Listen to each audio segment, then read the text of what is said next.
Is Erik Ten Hag's time at the club running out? Let's explore why INEOS will pull the plug. First off, let's talk about what the media has been saying.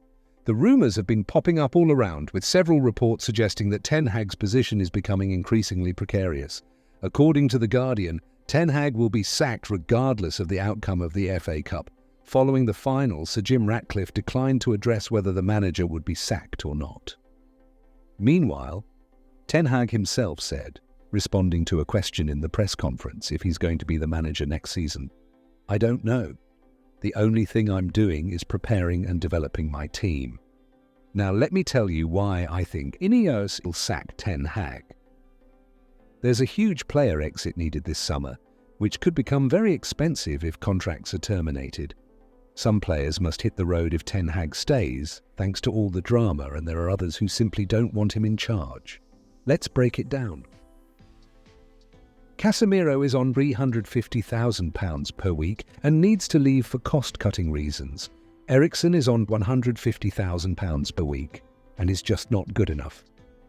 Lindelof is on £120,000 per week and is a good servant for the club, but doesn't fit the play style. And lastly, Jadon Sancho is on £190,000 per week and fell out with Ten Hag earlier this year, given their high salaries. Few clubs can afford to buy these players, who all have at least 1 year left on their contracts.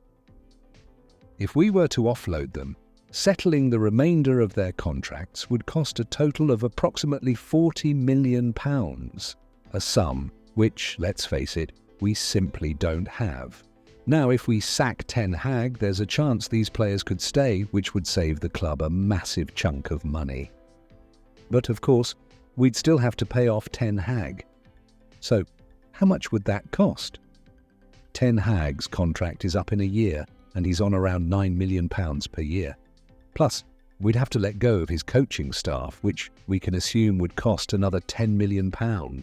In total, sacking Ten Hag and his team would cost around £19 million. Comparing these two scenarios, it's much cheaper for Manchester United to sack the manager and bring in a new one rather than sacking the players. It's a tough decision, but if INEOS is serious about getting the club back to where it belongs, they need to think beyond financials and do what is right for the club. So why haven't they sacked him already if it's all about money? Well, Ten Hag has made it very hard for INEOS to pull the trigger. His convincing win in the FA Cup final over Manchester City not only rallied strong support from the fans, but also made the idea of sacking him highly unfavourable.